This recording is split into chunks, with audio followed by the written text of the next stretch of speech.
Yan, padala tayo ngayon ng ating hulog sa Pilipinas. Ayun, nawasan natin para maubos na siya. So, marami tayong papadala sa Pilipinas.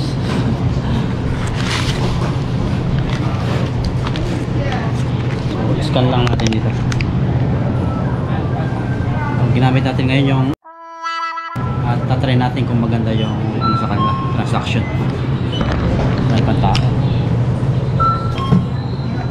So ayan, bagong sahod tayo. Gamitin natin yung points sa kasi pag bagong download may $200, nakakatulong yung pagpapadala.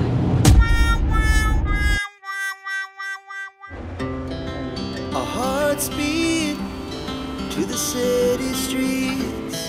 We began to feel the fire. We rise like tall buildings as the chemicals they take us higher. The night's young and it's just begun as she puts her hand in mine. We wanna chase the night, wanna dance to the light, pull the stars from the sky, just two hearts running wild. Never sleep, never stop, as we shout from the top. We're gonna be. Yun, umuwi po tayo ng bahay dito para dito na kumain, saka ayusin yung remittance natin na pinadala. Kasi tatawag si Mrs. saka yung pinadalahan natin. Yan, dito natin kakainin tong galing sa company. Kasi pag doon, di natin makakausap na maayos yung opisina. Saka yung si Mrs. So, buksan natin ito pinto. Yan, laking abala to. Ito.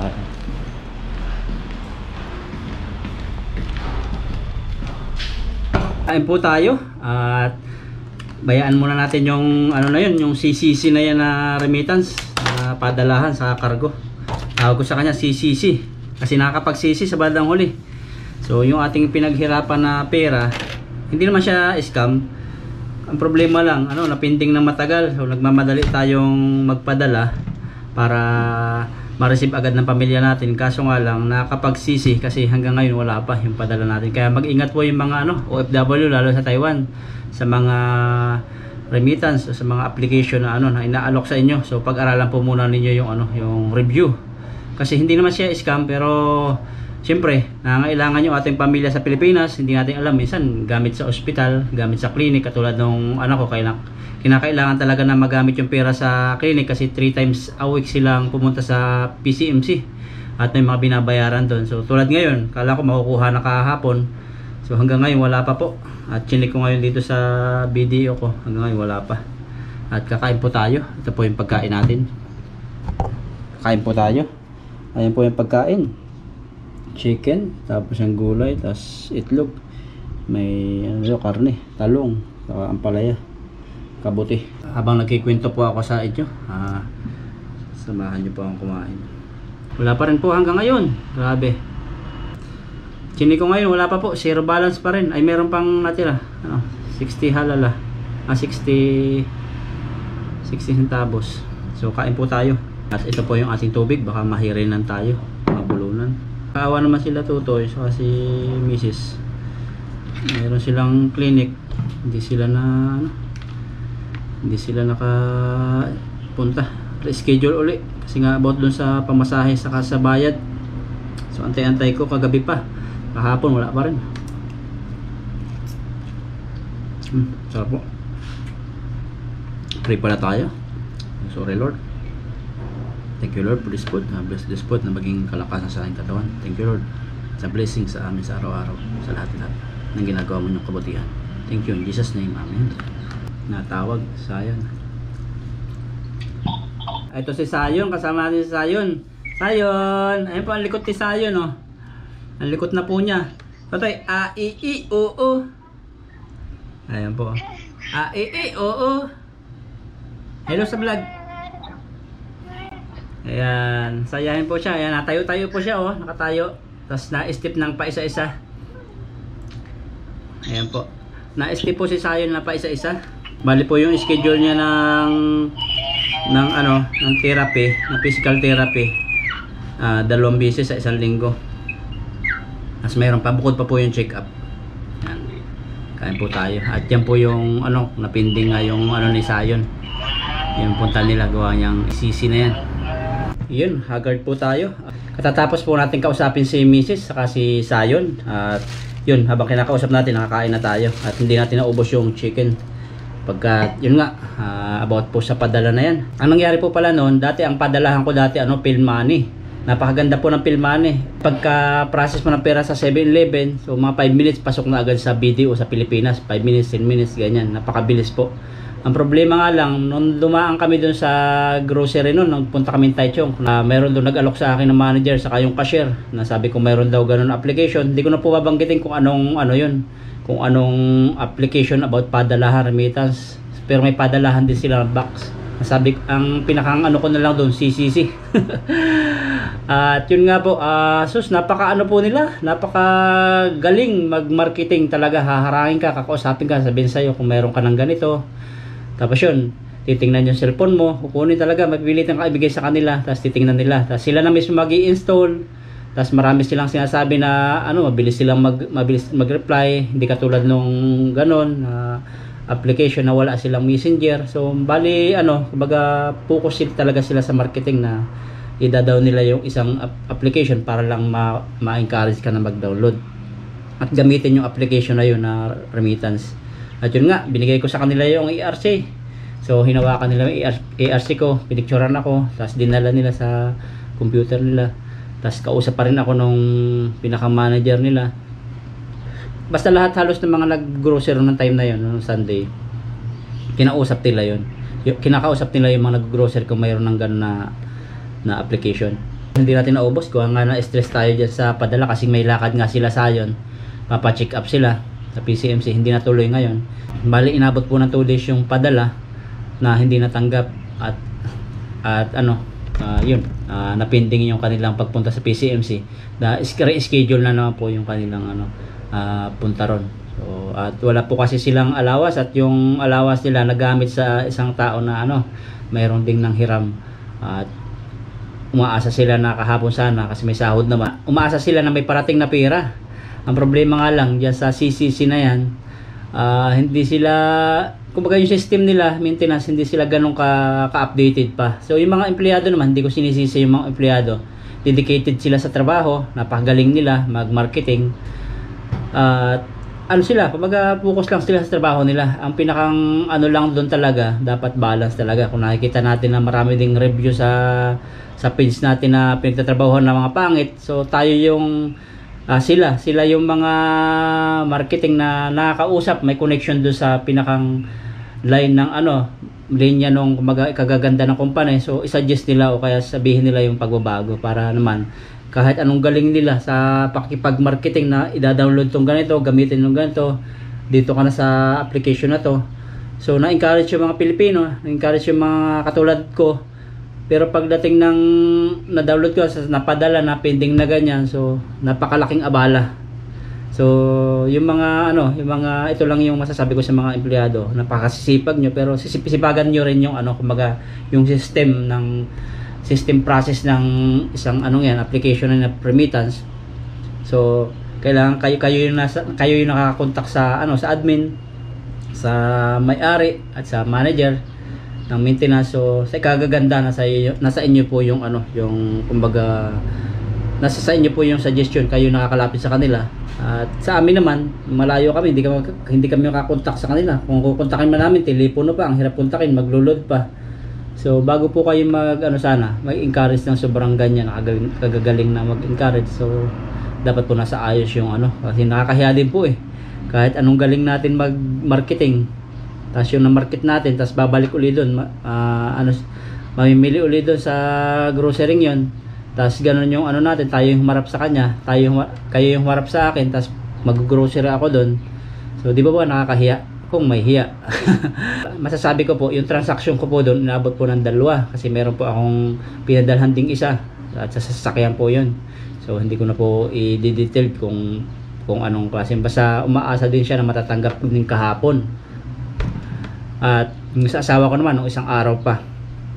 At hindi pa rin natanggap. Ay, ewan ko lang ngayon kasi may reply naman sila na sabi niya ipapollow up daw nila. Yung unang reply kayo na umaga, sabi tawagan daw yung ano ba yung reply nila? Yung reply po nila kahapon, kasi pinapollow up ko, for urgent inquiries or matters, please contact our customer service. Nas binigay yung telephone number. Ewan ko sa Pinas to o dito sa Taiwan. Thank you very much. Pero wala po silang reply, napakatagal dito. Tagal. Tapos ang ginawa ko po, minisage ko po sila. Tapos pinuntahan ko pa yung FB page nila. Anong oras na makamali tayo? Pinuntahan ko yung FB page nila. Tapos nag-comment pa ako ron para mapansin kasi hindi pinapansin yung message ko. At kasi nga na-stress din ako kasi okay lang ma-stress kasi hindi porke Christian tayo, hindi na na-stress. So malaking kasinungalingan po 'yun. Pero siguro iba lang ang tawag nila. Pero kumbaga parang napi-pressure ka. Baka pressure ang pinakamagandang tawag doon. Kasi nga natawag si Mrs. May clinic na ganyan na schedule. Tapos pabiyahe silang Manila. Tapos anong nangyari? Wala yung pera nila. So pending ba? Tapos reschedule ulit si Totoy. Tapos siyempre yung isang pinadalhan ko rin na umaasa siya na matatanggap. Siyempre nag-isip din siya ng masama. Nakala niya hindi ko pa napadala. Kaya sin-screenshot ko po sa kanya yung lahat-lahat ng ng mga transaction ko. Tapos yung pakipag-chat sa sa application na yun. Pending. At ito pa ang masama. Yung pong Pilmoney, ang Pilmoney po napakaganda. Wala pong masasabing masama sa kanya. Yung Pilmoney, pinadalhan ko po nung Sunday Sunday. Pinadalhan ko. Ang problema, hindi din dumating po yung padala. Kasalanan ko po kasi po ay pinagpadalhan ko po may anak, tapos nagtatrabaho sa SM dati. At yung BDO niya, BDO ba yun? Hindi ko po alam kung hindi pala BDO. Basta ATM siya na ginagamit sa SM. For salary. Yun po yung binigay nung pagpapadalhan ko. Tapos yung pala, nakapagpadala ako doon mga ilang beses na. Tapos nakaraang buwan pala, nakaraang 2 buwan yata, o 1 buwan, na-indo na pala siya, natapos na sa SM. Tapos doon ko pinadala nung Sunday. Sabi nung Pilmoney, nag-message agad sa akin, hindi unsuccessful daw po yung process kasi nga daw hindi pumasok doon. Unsuccessful. So minisis ko yung yung pala Indo. Tapos na po yung kontrata nung anak niya sa SM. Kaya yung pang salary card hindi po pala pwedeng padalhan sa Pilipinas. Kaya yun, minisis ko po yung yung Pilmoney. At sinabi agad nila yung gagawin, mag-selfie sa hawak ko yung ARC, tapos yun, change detail. Wala pang 2 hours, wala pang 1 hour. Nung pagka-send ko ng send detail, yun, na-refund po yung pera, nabalik agad sa akin. Ganun kabilis po yung Pilmoney. Kaya po, kukumpara ko po itong bagong application na to. So, hindi na po ako ulit dyan. Nakakapag-CC, kasi nga may bad experience ako ngayon. 2 beses. Hindi katulad ng Pilmoney na na ako yung nagkamali. So, mabilis din silang nag-response agad. Nag-reply agad sila sa chat ko at binigay agad nila yung change details. At napakabilis nilang i-refund yung pera. So yun yung natin, hindi na tayo magpapalit ng siguro kung may mas the best pa. Na-dinggoy lang po ako doon, kumbaga hindi man dinggoy, kumbaga na-encourage lang ako na magpadala doon sa sa CCSing yan kasi nga may $280 na pagbago kang download. Kaya yun, kinuha nila yung cellphone ko, dinownloadan nila. Tapos nung pagtingin ko sa sa cellphone ko, sabi ko kay Papa Ryan, kay bro, parang nawala yung yung Pilmoney. So hindi ko pa sinasabi na sila yung nag-uninstall, pero iniisip ko po kung ako, pero hindi ko talaga na-install. Kaya po wag niyo pong pahayaan na hawakan nila yung cellphone niyo. Kung maaari, ikaw na lang po mag-install o mag-like ng mga pinapa-like nila, mga page nila, kasi sila mismo ang hawak ng cellphone, like nila. Kahit ARC mo dala nila sa loob ng loob ng cashier nila na hindi mo na nakikita kung anong ginagawa.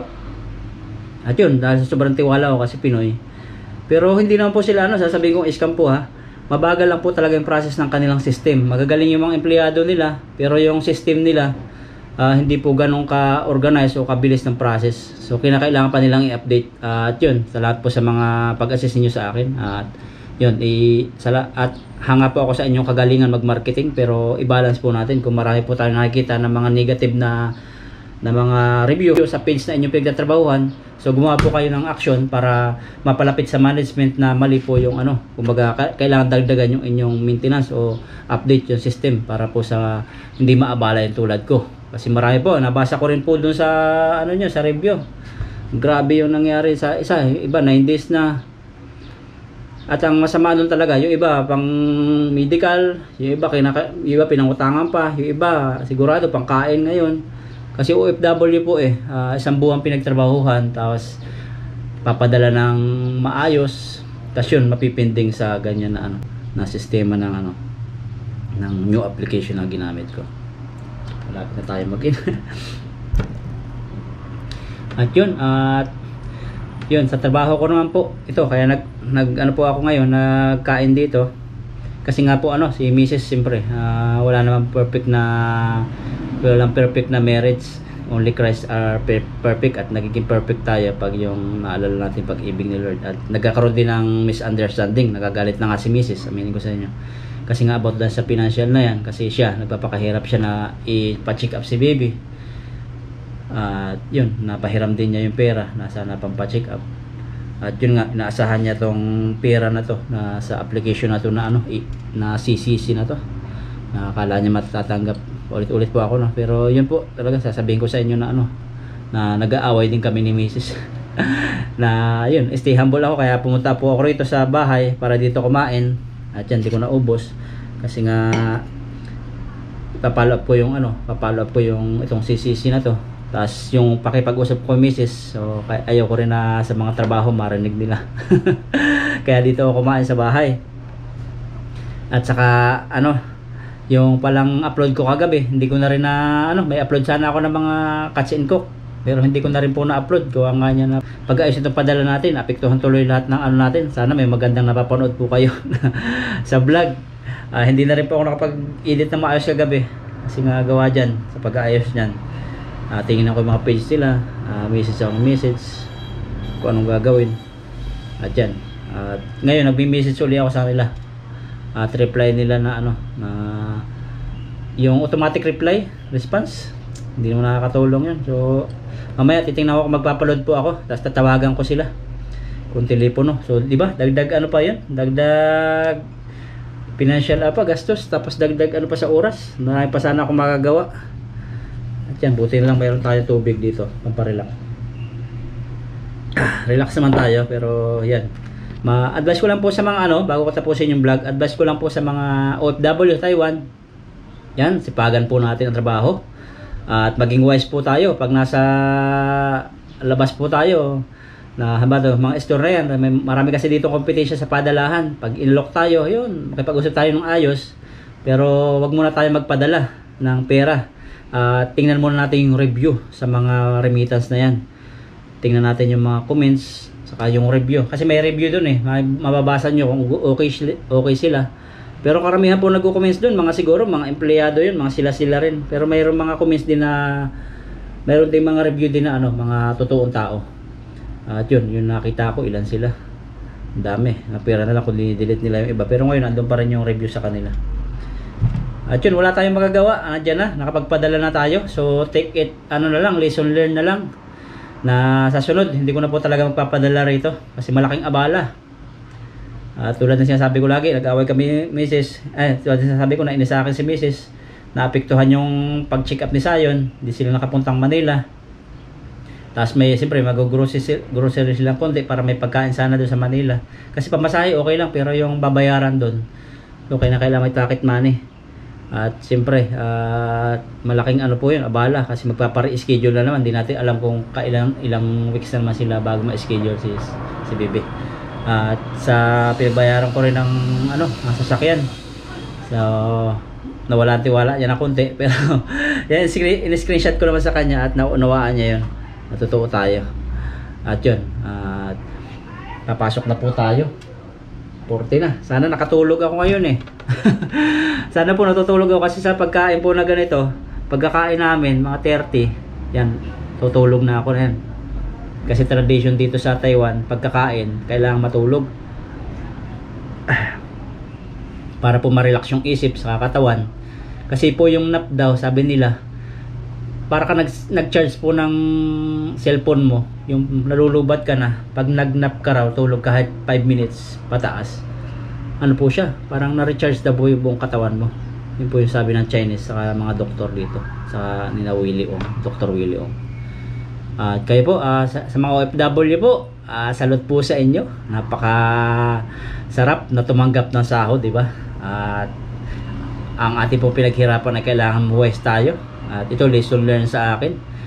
At sa mga padalahan nyo, kung maaari, huwag na kayo magbago ng padalahan kung may tiwala kayo ron. Kasi yung padalahan ko sa Pilmani, meron siyang mga may mga points din siya doon, mga 50 NT. So marami nag-aalok ngayon ng mga kompetensya na na para ka lang magpadala. So mayroong dollars na $20 magagamit mo para libre na yung yung iyong bayad sa P at B, parehas ko lang. Para libre na yung bayad mo sa iyong padala. Tayo po ay papasok na ngayon. Ang oras ngayon ay 12:40 na po. At magdadrive pa po ako ngayon. Di po ba? Laking rin. Abala. Papunta rito, gas. Tapos yung papahinga ko sana. Ayan, medyo puyata po ako kagabi. Pagpaayos na yan. Hindi ko maayos yung edit ko. Gawa niyang pag kasi ganyang may trabaho, tapos ngayon yung pamilya mo sa Pilipinas ay naghihintay sa iyo, parang ka rin, hindi ka mapalagay, lalo ganyan na about sa financial. Pero po, within 1 to yung kalkulado ko po 2 to 4 months okay na po yung condition ko ulit. Si Sayo naman po okay na siya, at siya, physical therapy na lang siya. Tapos i-vlog ko po sa sunod yung about po kay Bibi. Matagal ko na po sanang gustong i-vlog sa inyo, pasalamat na yun, at yun ang update kay Bibi. Pero wala po masyado akong time. Pero sasabihin ko po sa iyo, 2 to 6 months okay na po ako, makakapag-save na po uli ng about po sa financial. Kasi nga malaki lang ang gastusin ko nitong nakaraan. Kasi nga about dyan sa kay Baby. So hindi naman po lahat ng walang ipon ay tamad. So hindi lahat ng walang ipon ay mahina, saka tamad. Yun po yung pinakamalakas, yung marami pong pagsubok, yung sinusubok na nakaka-survive. Yung ibang mga may ipon na malalaki, pag sinubok yan ni Lord tapos biglang bumagsak, so yun ang mahirap. Kaya kailangan kapit lang tayo kay Lord. Yan, nag-alarm na, pasok na tayo. So yun po, kailangan kapit lang tayo kay Lord, kasi kailangan talaga sa mga pagsubok na yan, sa trabaho natin, sa pamilya. So stay humble lang tayo, para ang nagpapakababa ay tataas, ang nagpapakataas ay babagsak, sabi ni Lord. So pasok na po tayo. At ito, tatapon natin, hindi natin naubos. So yun about sa financial na padala ko sa mag-ina ko. Bahala na siya kung papasok ngayon o bukas. So lang, pray natin kay Lord na baguhin yung sistema ng transaction, makabilis yung padalahan nila. Pero hindi na po ako magpapadala. Yan, dito na tayo ngayon sa trabaho, at balik trabaho ulit. So ginagawa ni Tatay Roque. Ang dami ng materials namin. Ang dami na naman. Ginagawa po niya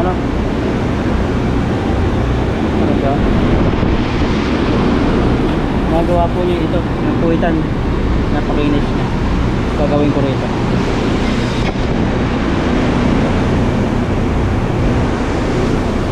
Trabaho na po tayo.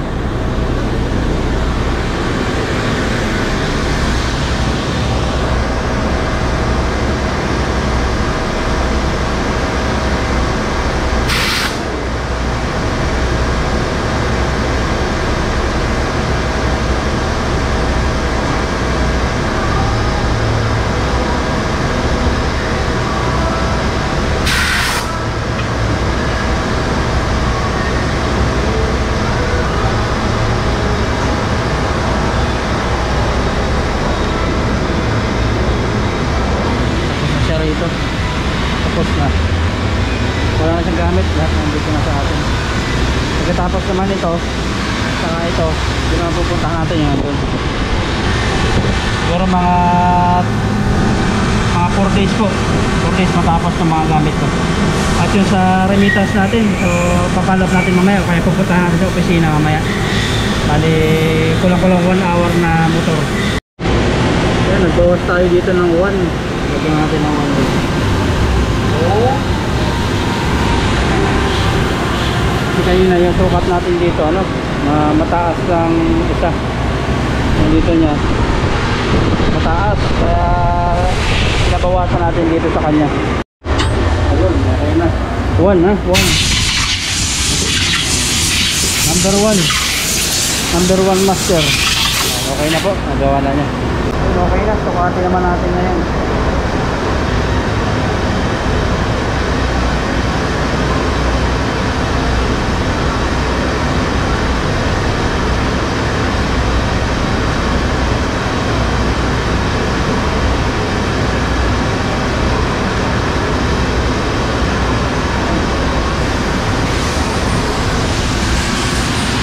Po, 9. Ayun, 9 siya. Pasok dito 8 to 10, 9. Kailangan nasa gitna 9. Ayan, kaya okay na, good na. Ayan, lagay na natin dito. Kukunin po yan ni unit.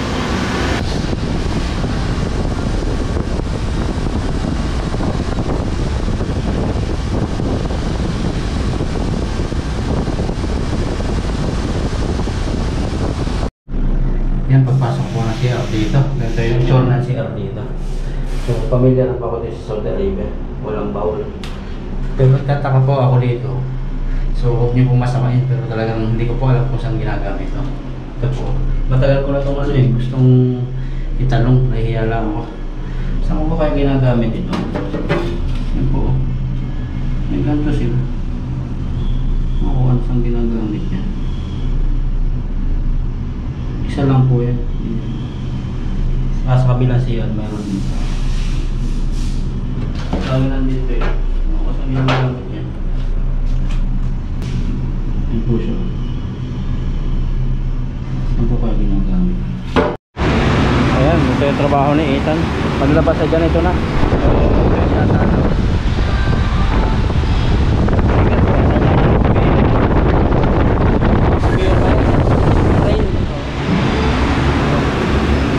Kita no, laki ng machine niya.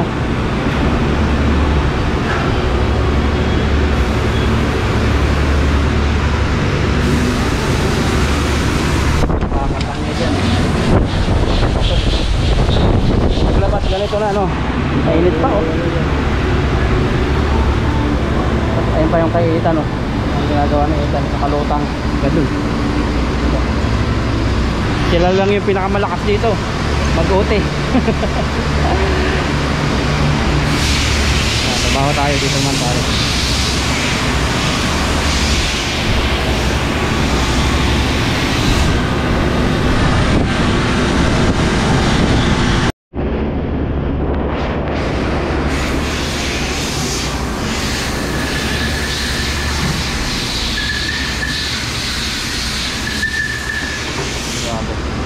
Sanay na to si Ethan no. Expert na. Siya ang papalit kay Bruce Lee.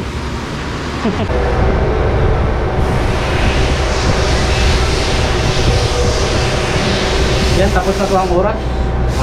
Ano na, 10 minutes before 5. So, tayo may maglilinis na. Tanggalin ko lang to salang. Tama pa rin ang ano niya, sukat. Yan pa rin. 5 pa rin. Lagi dapat gitna.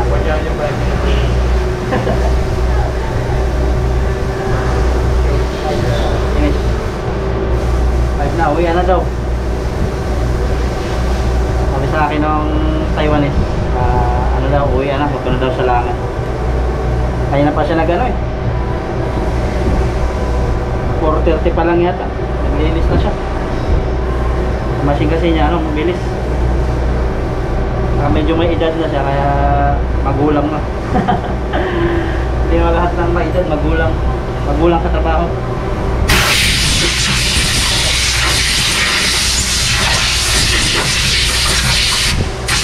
Hintayin natin si Yuni kasi kukunin yung Yuni eh. Siyempre, sukatin pa rin natin. Hirap na may makalusot na isa.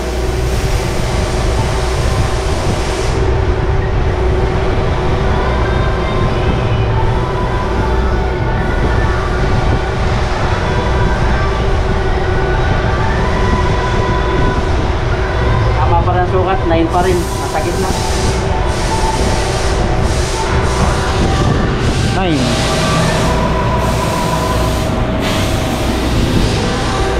8 hanggang ano kasi 8 hanggang 10 9 dapat. Diyan na si Yuni, pagod na pagod si Yuni, pangitiin natin siya.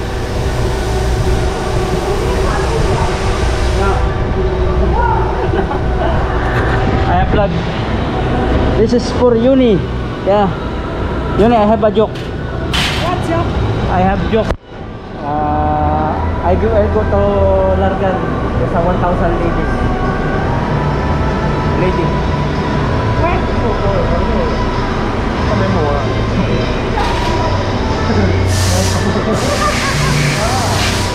1,000 ladies, Vietnamese, Taiwanese, Philippines, Indonesia, Thailand. You know which I like? This one. This one. I'm joking with Yuni style. I always joking. Yan, ngiti na naman sa Yuni. So, linis na tayo. Linis na. Pinangiti lang natin si Yuni at ano, pagod na. Kailangan kasi ito, ano, walang mga alikabok. Kinakalawang kasi yung alikabok, tapos nadadama yung baka.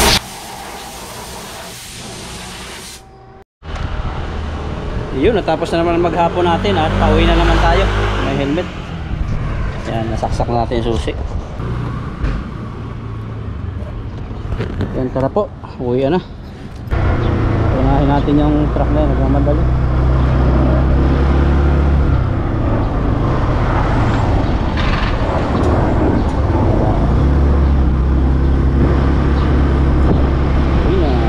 Dito na po tayo sa bahay. About sa remittance natin, may problema, so pupuntahan na lang po natin at saka ipapalo up po. So ngayon, pahinga po muna tayo.